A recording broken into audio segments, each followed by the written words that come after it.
बच्चों, आज हम पढ़ेंगे कक्षा 12वीं के लिए हिंदी ऐच्छिक विषय का एक चैप्टर जो कि लिखा है असगर वजाहत ने। असगर वजाहत द्वारा लिखित 2 लघु कथाएं हम पढ़ चुके हैं, शेर और पहचान। तीसरी लघु कथा का नाम है चार हाथ। ये लघु कथा जो है पूंजीवादी व्यवस्था पर आधारित है और पूंजीवादी व्यवस्था पर व्यंग्य है।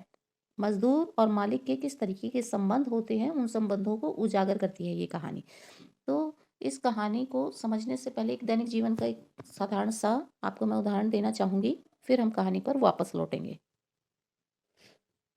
मान लो एक व्यक्ति है, उस व्यक्ति के सामने क्या चुनौती है? उसके सामने ये चुनौती है कि उसको एक दीवार बनवानी है। अब उसमें चुनौती क्या है कि उसके पास 1 दिन का समय है, केवल 1 दिन का समय है, 1 दिन में वो दीवार बनानी है, सारा सामान उसके पास अवेलेबल है।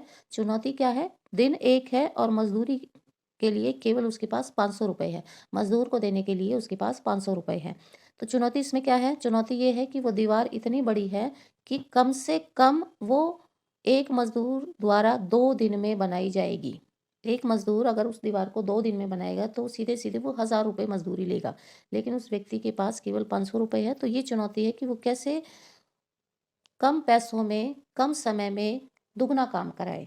ये उसके पास चुनौती है। वो व्यक्ति खुद काम नहीं करना चाहता क्योंकि वो मालिक बनकर रहना चाहता है, मालिक की तरीके से ट्रीट करना चाहता है मज़दूर को। तो बहुत दिमाग लगाता है, क्या सोचता है कि किसी तरीके से टेक्नोलॉजी का यूज़ किया जाए। तो वो क्या सोचता है कि अगर वो व्यक्ति क्या सोचता है कि यदि इस काम में टेक्नोलॉजी का प्रयोग किया जाए तो क्या ये काम संभव है? तो वो दिमाग लगाने की कोशिश करता है कि टेक्नोलॉजी कहाँ तक उसका साथ दे सकती है, क्या कर सकती है टेक्नोलॉजी। टेक्नोलॉजी केवल इतना कर देगी कि वो जो मिक्सचर वो बनाएगा सीमेंट का, रेत का, पानी का, वो मिक्सचर बना के दे देगी। इससे कोई ख़ास फ़र्क नहीं पड़ेगा, इतना हो सकता है कि एक लाइन ज़्यादा लग जाए बस उस दीवार में, लेकिन वो दीवार एक दिन में एक व्यक्ति से किसी भी हाल में पूरी नहीं होगी।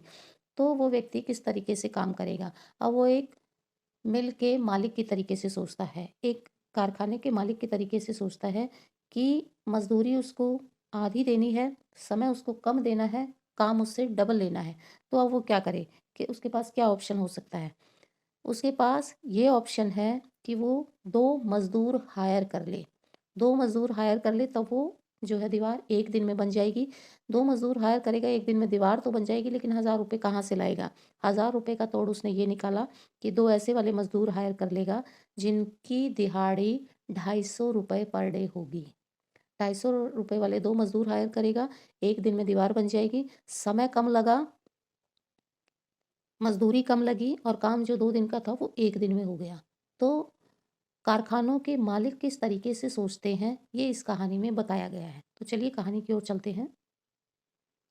कहानी शुरू होती है कि मिल मालिक को सपना आता है। मिल मालिक सपना देखता है, वो खुली आंखों से ही सपना देखता है। उसके मन में विचार हमेशा कैसे चलते रहते हैं, किसी भी मिल मालिक के, किसी भी कारखाने के मालिक के दिमाग में हमेशा क्या विचार चलता रहेगा कि सारा संसार एक दिन बड़ा सा कारखाना बन जाएगा। सारा संसार बड़ा सा कारखाना बन जाएगा तो इस संसार में जितने भी लोग हैं उसको छोड़ करके जितने भी लोग हैं वो सारे लोग मजदूर बन जाएंगे।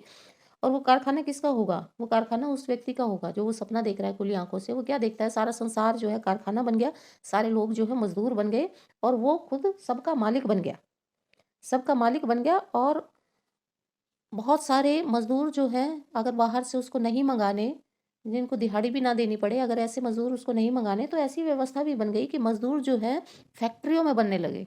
फैक्ट्रियाँ जो है मज़दूरों का उत्पादन करने लगी। इस तरीके से फैक्ट्रियों में जो मान लो मज़दूर बन जाएगा तो वो एक तरीके से मशीन होगी और उस मशीन को जो है मजदूरी नहीं देनी पड़ेगी। तो मिल मालिक जो है बैठे-बैठे इस तरीके के सपने सोचता है, अपने काम को बढ़ाने के लिए, अपने फ़ायदे की बातें सोचता है, मज़दूरों से उसको कोई लेना-देना नहीं है। तो इस तरीके के मज़दूर विरोधी विचार उसके मन में चलते रहते हैं। तो फिर एक दिन क्या सोचता है कि इस सपने को सच कर दिया जाए। जो उसने सपना देखा कि बहुत सारे मज़दूर जो हैं फैक्ट्री में बना लिए उसने, किसी को मज़दूरी नहीं देनी, काम बहुत ज़्यादा हो रहा है, मुनाफ़ा बहुत ज़्यादा हो रहा है, तो उसने सोचा जो है अपने सपने को सच कर दिया जाए।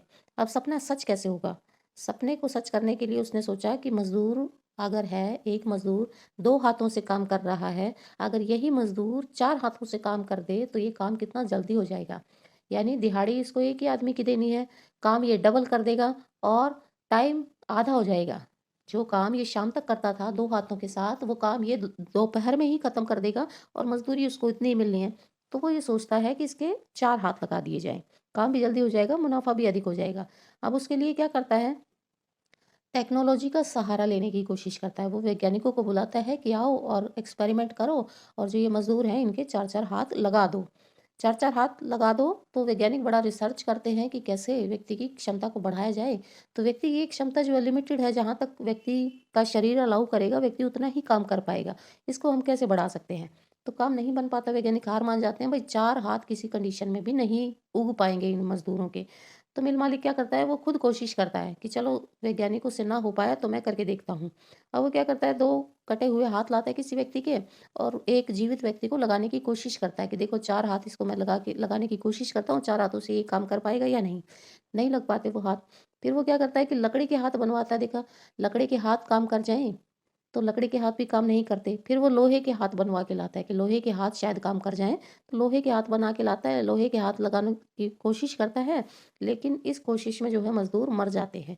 यानी इतना शारीरिक उन्होंने प्रताड़ना झेली, इतना टॉर्चर उन्होंने सहन किया, एक्सपेरिमेंटों से गुज़रे, नकली हाथ लगवाने की कोशिश में मज़दूर जो हैं मर जाते हैं। फिर क्या करता है, अब उसको जो आइडिया समझ आता है वो ये समझ आता है कि अंत में जो है मज़दूरी को आधी कर देता है और अपने मज़दूरों को वो दुगने कर लेता है। यानी जितने पैसों पर एक व्यक्ति काम कर रहा था उतने पैसों पर वो 2 व्यक्तियों को हायर कर लेता है और इस तरीके से उसका सपना जो है पूरा हो जाता है। इस कहानी का विश्लेषण करते हैं। जैसा कि मैंने शुरू में बताया, कहानी जो है पूंजीवादी व्यवस्था पर आधारित है। पूंजीवादी व्यवस्था पर व्यंग्य है। इस कहानी में मजदूर और मालिक के आपसी संबंध कैसे होते हैं एक्चुअल में, वो बताए गए हैं। इस कहानी में मजदूर और मालिक के संबंध कैसे होते हैं उनको दर्शाने की कोशिश की गई है। उद्योगपति क्या करते हैं, विभिन्न प्रकार से मजदूरों का शोषण करते हैं। वो बार बार अपने मुनाफे के बारे में सोचते हैं। वो बार बार ऐसा काम करते हैं कि मजदूर जो है शोषण का शिकार होते रहें। मज़दूरों के अस्तित्व को कुचलना ज़रूरी माना जाता है कि मज़दूरों को बिल्कुल मशीन बना कर के छोड़ दिया जाता है। मज़दूरों का अस्तित्व कुचलना ज़रूरी है। मज़दूर अगर मनुष्य ही रहेंगे, तो मनुष्य के तरीके से बिहेव करेंगे। उनको दुःख दर्द भी होगा, उनको परेशानी भी होगी, उनको छुट्टी भी चाहिए, उनको पैसे भी चाहिए, उनको भोजन भी चाहिए। तो मज़दूरों के अस्तित्व को अगर कुचल दिया जाए, तो वो बिल्कुल मशीन की तरीके से रह जाएँगे, उनकी कोई शिकायतें नहीं होंगी। जितना मशीन के लिए ज़रूरी है, उतना सिर्फ़ उनको दे कर के काम करा लिया जाएगा। यानी एक मशीन के लिए मान लो क्या ज़रूरी है, अगर मशीन बिजली से चलती है तो बिजली ज़रूरी है, तो वो मशीन चल जाएगी। इस प्रकार मज़दूरों को जितना मिनिमम देना ज़रूरी है उतना पैसा दे कर के लोग जो है काम कराते रहेंगे। इसलिए उनके अस्तित्व को कुचलना ज़रूरी है। देश की आर्थिक स्थिति ऐसी है कि लोग जो हैं बेरोज़गारी के कारण, मज़दूर जो हैं अपने अस्तित्व को भुलाकर मशीन बन जाने को विवश हो गए हैं, मशीन बन गए हैं। क्योंकि मज़दूर जो हैं मशीन बन गए हैं, मशीनों जैसी ज़िंदगी जी रहे हैं, इसलिए वो विरोध नहीं करते। उनके साथ जो हो रहा है, वो चुपचाप सहन करते जाते हैं और वो इन चीज़ों का विरोध नहीं करते। देश की आर्थिक स्थिति हमारी ऐसी हो गई है कि लोग जो हैं आधी मज़दूरी पर भी काम करने को तैयार हैं। देश की आर्थिक स्थिति ऐसी है, लोग आधी मज़दूरी पर भी काम करेंगे क्योंकि लोगों को काम नहीं मिल रहा। लोग खाली बैठे हैं, भूखे मरने को मजबूर हैं। ऐसे में अगर कोई व्यक्ति उनको कोई काम ऑफ़र करता है, तो वो उसको आधी कीमत पर भी करने को तैयार हैं। तो इस तरीके से ये कहानी है पूंजीवादी व्यवस्था पर व्यंग्य करती हुई। आई होप आपको कहानी अच्छे से समझ आई होगी।